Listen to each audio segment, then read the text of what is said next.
Well, 59,000 of your comrade in arms gave up, paid the ultimate sacrifice in the Vietnam War so that we might enjoy, as you said, the freedoms. Nino, did you have the same welcome home as Pete did?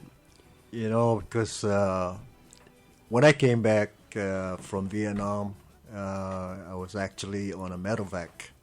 I did 11 months and 2 weeks in Vietnam before I was awarded with a shrapnel. So in my first 7 days, I spent 7 days in Vietnam Army Hospital, field Army Hospital, and then I got evacuated to Japan for 11 days and 3 days into the Philippines, Clark Air Force Base, and then finally back to Guam for 3 months before I was actually completely able to go back to complete uniform again.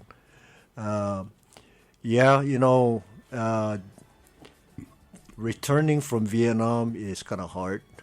We are labeled with baby killers, and that is because of the action of Medina, and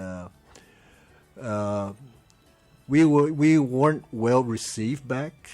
We were actually given something that we were expecting more from our people back in the U.S. to give us more respect because we went and served, and yet a lot of us get spit on the side, from the sidewalk because of participation in that war. But coming back from Desert Storm, it's a very touching feeling, because when we landed and got on the bus, there were people alongside the highway actually with yellow ribbons welcoming us back, and it was a feeling that you can never put back or say thank you enough for the people that show us appreciation. And I know the same thing happening these days. We have a son that's still in the military. He's serving 18 years now as a major.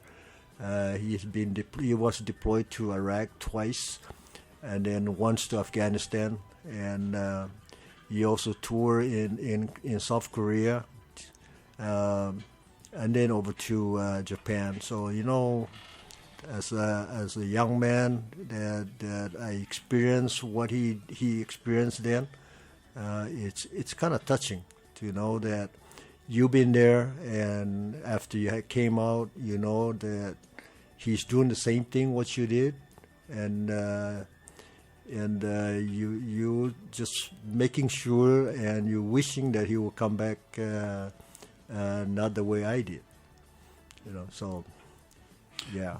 One of the thing that I wanted to